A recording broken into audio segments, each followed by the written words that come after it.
The day I married Elias Gray was supposed to be quiet, almost invisible, the kind of wedding people forget by Monday.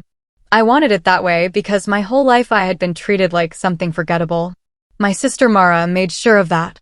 From the moment we were children, she was the shining one and I was the leftover. She had the louder laugh, the sharper tongue, the way of making every room lean toward her, while I learned how to fold myself smaller just to survive beside her.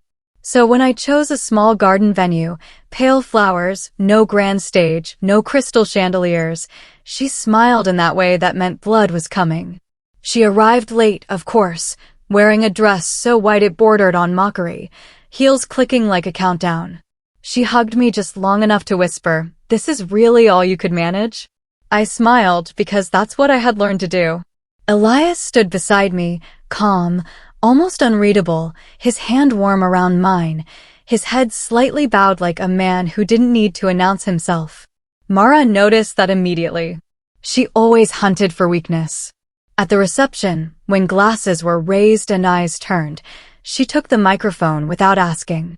She laughed first, that charming laugh people mistake for kindness, and said she just wanted to say a few words for her little sister. The word little landed like a slap. She talked about my childhood clumsiness, my failed dreams, my years of being too quiet, too soft, too pathetic. Then she turned to Elias and tilted her head, scanning his simple suit, his unassuming posture.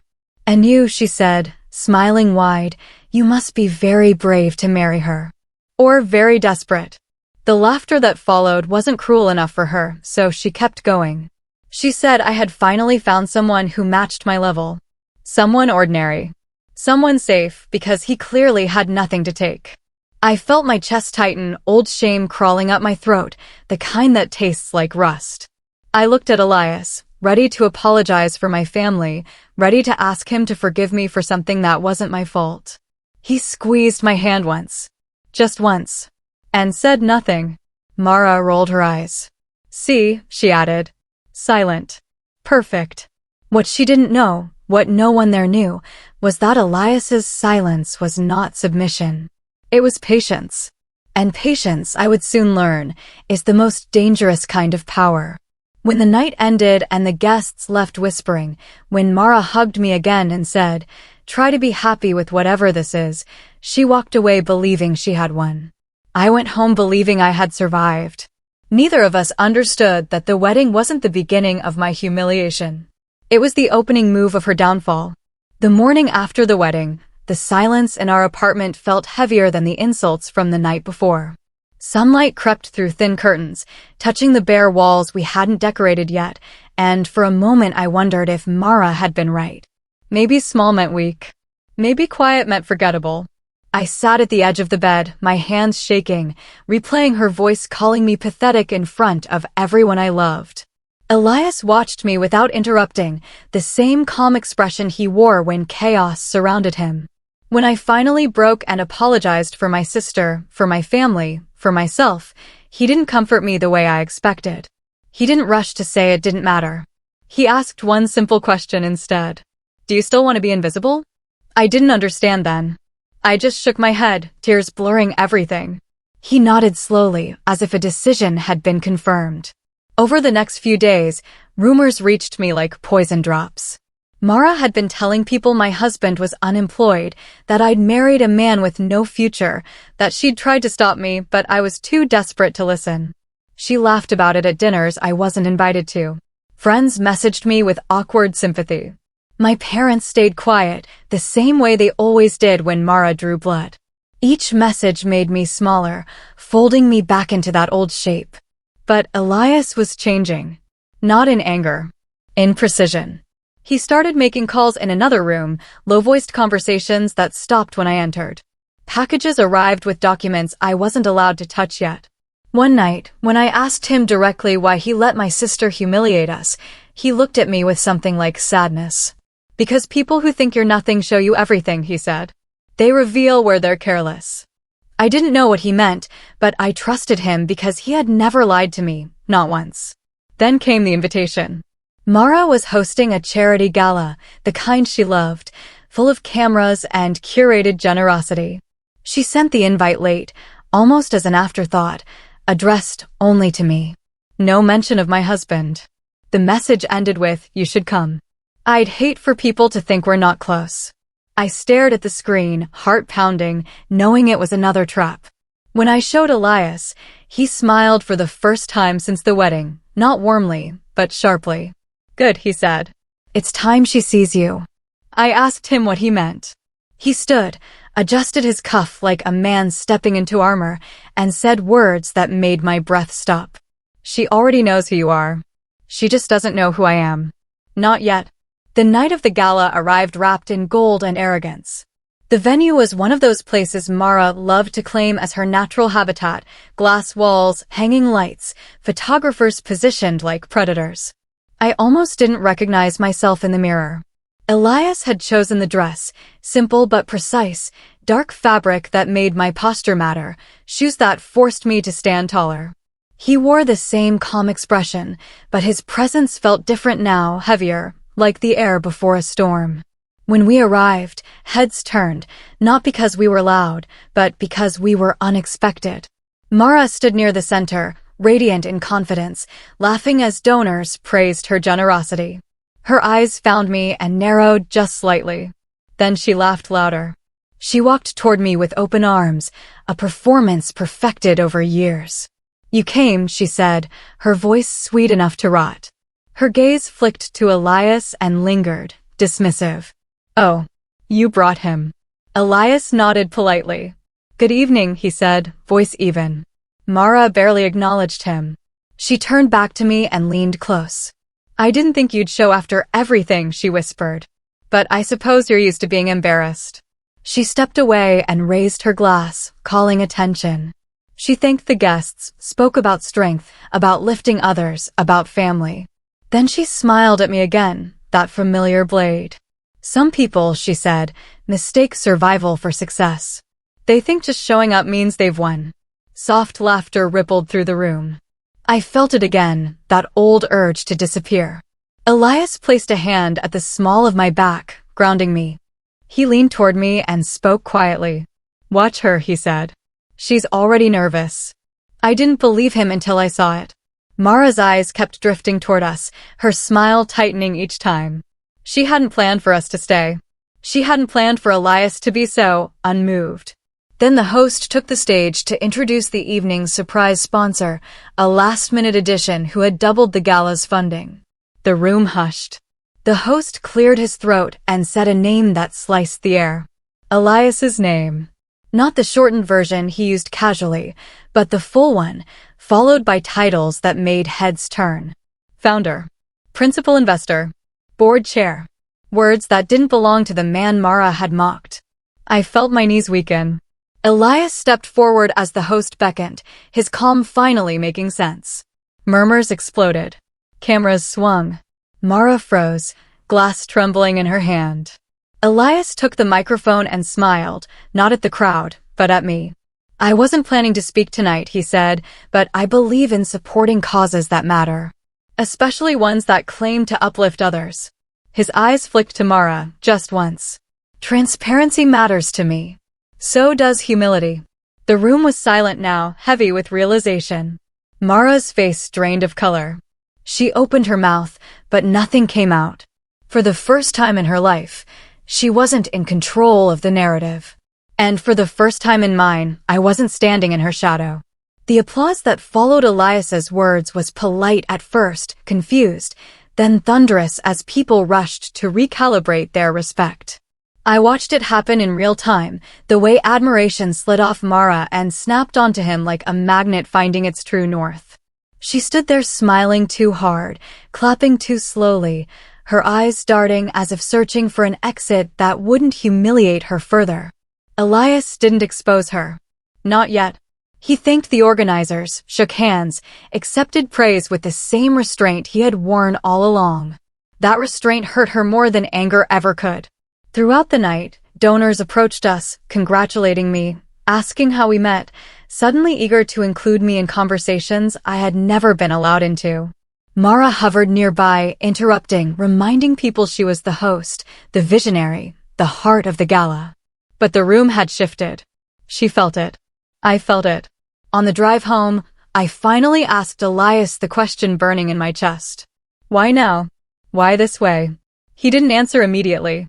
He waited until the city lights blurred past us and said, because humiliation fades. Understanding lasts. Over the next week, the fallout spread quietly, efficiently. Articles appeared praising the gala's success, highlighting Elias's involvement. His name appeared alongside phrases like ethical oversight and financial restructuring. I didn't understand the significance until my mother called, voice shaking. Mara's foundation was under review. Audits. Questions about fund allocation. Donors pulling back, not dramatically, but decisively. Mara called me then, for the first time in years without contempt. Her voice cracked as she asked if I knew what was happening, if Elias could fix it. I listened, heart aching, because a part of me still wanted her approval. Elias took the phone from my hand gently. Actions have weight, he said calmly. And weight eventually pulls truth to the surface. He ended the call. I cried that night, not from guilt, but from the strange grief of watching the person who defined my pain finally face consequences. I expected to feel victorious. Instead, I felt something heavier, something closer to closure. Because revenge wasn't loud. It wasn't cruel. It was the quiet unraveling of a lie someone had lived inside for too long. And as Mara's world narrowed, mine began to widen, not because I had won against her, but because I had finally stopped losing myself. Mara didn't fall all at once. That would have been mercy. Instead, her life began to shrink in pieces, the way mine once had. Invitations stopped coming. Calls went unanswered.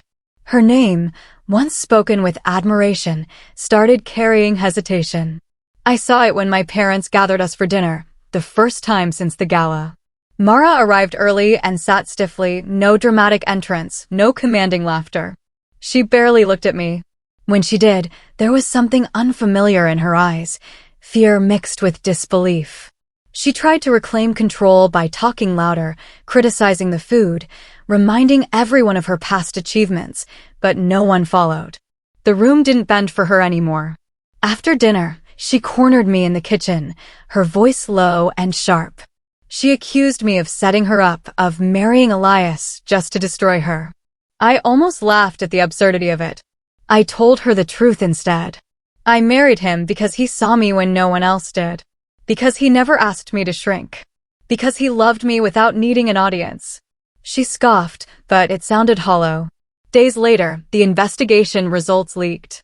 Mismanagement. Not criminal enough to jail her, but enough to end her credibility. Boards removed her. Sponsors issued statements distancing themselves. She posted smiling photos online, pretending nothing had changed, but the comments told a different story. Sympathy mixed with suspicion. Pity she couldn't delete. She showed up at my door one night, mascara streaked, pride broken. She said she was sorry. Not for what she'd done, but for how things had turned out. She asked me to talk to Elias, to convince him to make it stop. I listened, heart pounding, because this was the moment I'd imagined my whole life, her finally beneath me. I surprised myself by saying no. Not angrily. Calmly. This isn't happening to you because of me, I said. It's happening because of you. She stared at me like I had spoken a foreign language. When she left, I closed the door and leaned against it, shaking. Elias wrapped his arms around me and whispered, "You didn't need revenge. You needed your voice." And for the first time, I believed him. Silence settled after Mara left, the kind that forces you to sit with who you are when the noise is gone. I expected her absence to feel like relief. Instead, it felt like standing in the ruins of something that had defined me for too long. Elias noticed the weight on me before I spoke. He always did. He told me power wasn't about crushing someone else. It was about deciding what no longer had permission to hurt you. Weeks passed. My life didn't explode into glamour the way people might imagine after a public shift like that. It grew steadier. Stronger.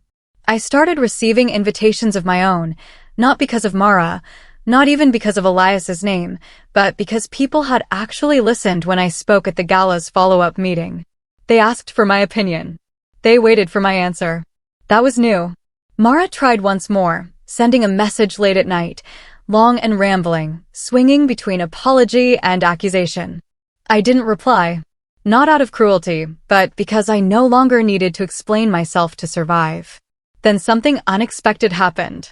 A mutual acquaintance told me Mara had taken a job far from the city, something small, something quiet. She had disappeared from the spotlight she once worshipped. I thought I'd feel satisfaction. Instead, I felt a soft ache, the recognition of two people shaped by the same home, reacting in opposite ways. One night, I asked Elias if he had planned everything from the beginning. He shook his head. "I plan to protect you," he said. "What others do with their choices isn't my design." I realized then that the twist wasn't who my husband really was. It was who I had become standing beside him. Not louder. Not crueler. Just unafraid. The word pathetic no longer echoed in my head. It had lost its power. And as I lay there, listening to Elias breathe beside me, I understood something that felt like an ending and a beginning at once. My sister hadn't ruined my wedding. She had revealed the last lie I needed to let go of. Time did what confrontation never could. It softened the sharpest edges without erasing the scars. Months passed, then a year, and my life kept expanding in quiet, undeniable ways. I started working alongside Elias, not as an accessory, not as a shadow, but as a partner with my own seat at the table. People listened when I spoke because I spoke with certainty earned through pain. I didn't introduce myself as anyone's sister anymore. I was simply myself. Mara's name surfaced occasionally, usually followed by a pause, an uncomfortable silence, then a change of subject.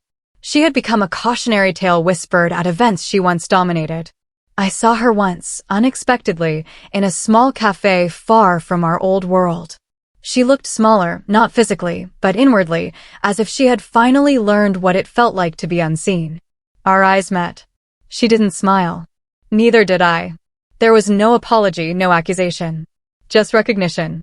I realized in that moment that revenge stories end when the enemy begs. Real endings happen when you no longer need them to. That night, I wrote her a letter I never sent, thanking her for teaching me the cost of cruelty and the value of restraint. I burned it instead. Elias watched the paper curl into ash and said nothing. He knew.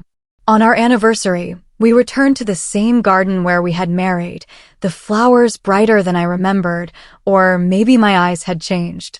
I stood there and felt whole. Not victorious. Whole. The girl who had been called pathetic no longer needed proof of strength. She lived it. And if there was power in the story, it wasn't in exposing who my husband really was. It was in discovering who I had always been, waiting quietly, patiently, for my moment to stand in the light. I thought the story had ended there, in that quiet wholeness, but life has a way of testing what you believe you've healed. A call came one afternoon from my father, his voice older than I remembered. Mara was sick. Not dramatically, not tragically, but enough to slow her, enough to force her to sit still with herself. He asked if I would see her. The old version of me would have gone immediately, eager to prove I was still good, still forgiving. The new version hesitated, not out of anger, but out of respect for the scars I had finally learned to protect. Elias didn't tell me what to do. He never did. He only asked, "What will bring you peace?" I went a week later. The place she lived now was modest, painfully ordinary. No assistance. No applause. Just quiet. She looked up when I entered, surprise flickering across her face, then something close to shame. We sat across from each other, two women shaped by the same history but living in different truths. She tried to joke, tried to be sharp, but it fell flat. Finally, she whispered it. "I didn't know how small I was making you." The words weren't perfect. They weren't enough to erase years. But they were real. I didn't forgive her in that moment. Forgiveness is heavier than people pretend. But I released her. I told her I hoped she would learn who she was without an audience. I stood to leave, and for the first time in my life, she didn't reach to stop me. Walking away didn't feel like victory. It felt like setting something down I was never meant to carry forever. When I returned home, Elias held me as I cried, not for her, but for the girl I had been. The one who stood at her own wedding and swallowed humiliation like it was love. That girl was gone now. And in her place stood a woman who understood that power doesn't always roar. Sometimes it simply chooses not to kneel anymore. I thought seeing Mara would close the wound, but instead it split something deeper open. Grief isn't always about loss. Sometimes it's about finally understanding what was taken. The nights after that visit were the hardest. I dreamed of my wedding again, not the insults, but the moment right before, when I still believed love meant endurance. I woke shaking, my chest tight, realizing how many years I had confused survival with worth. Elias sat with me through those nights, not fixing, not shielding, just witnessing. He told me something then that cut deeper than any cruelty Mara ever used. You were trained to accept pain as proof of love. The truth of it hollowed me out. I saw it everywhere once he said it. In how I apologized for existing. In how I mistook silence for peace. In how I let my sister define the boundaries of my self-respect. The intensity of that realization nearly broke me. I stopped working for a while. I withdrew. I had to rebuild something from the ground up. Not my marriage, not my career, but my identity. One afternoon, I stood alone in front of the mirror and repeated the word she had used on me. Pathetic. I said it out loud until it sounded foreign, until it lost shape, until it meant nothing. Then I said my own name and felt it land, solid and unashamed. That was the turning point. Not the gala. Not the downfall. That night, when I reclaimed my reflection. A month later, I spoke publicly for the first time about emotional cruelty disguised as family loyalty. My voice shook, but I didn't stop. I watched people cry, nod, recognize themselves. I realized then that my pain was no longer a private sentence. It was a bridge. Mara sent a message after that talk. Just 2 words. I understand. I didn't respond. Understanding wasn't my responsibility anymore. The intensity of this story was never about exposing who my husband really was. It was about stripping away who I had been forced to be.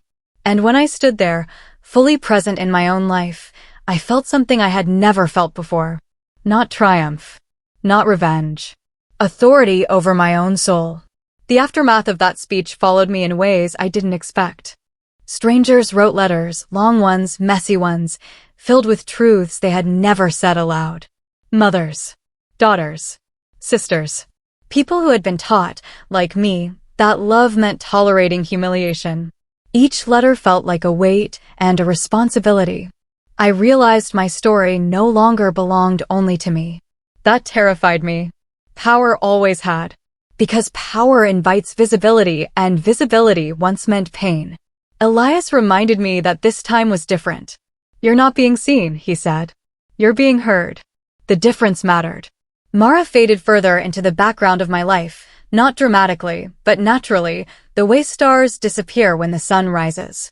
I stopped checking for her shadow in rooms. I stopped bracing myself for the next insult. One evening, as Elias and I walked through the city, someone recognized me from the talk and thanked me for saving their marriage by helping them name the abuse they had normalized. I cried in the car afterward, overwhelmed by the idea that my suffering had not been wasted, that it had been transformed. At home, Elias confessed something he had never said before. He told me he had known, from the moment he met my family, exactly who Mara was. He told me he waited because he needed me to choose myself first. If he had stepped in earlier, it would have replaced one dependency with another. That truth hurt, then healed. Because it meant my strength was real. Earned. That night, I stood at the window, looking at our reflection in the glass, 2 people side by side, equal. My wedding no longer felt like the scene of my humiliation. It felt like the moment my life split into before and after. My sister had called me pathetic, and for years I believed her. But the most intense truth of all was this. The woman she tried to destroy was the very woman who rose. And she didn't rise in anger. She rose in clarity. And that clarity became the ending Mara never controlled. Years passed, but the memory of that day, the humiliation, the laughter, the whisper of pathetic never fully left me. It was carved into the corners of my mind like a scar that refused to fade.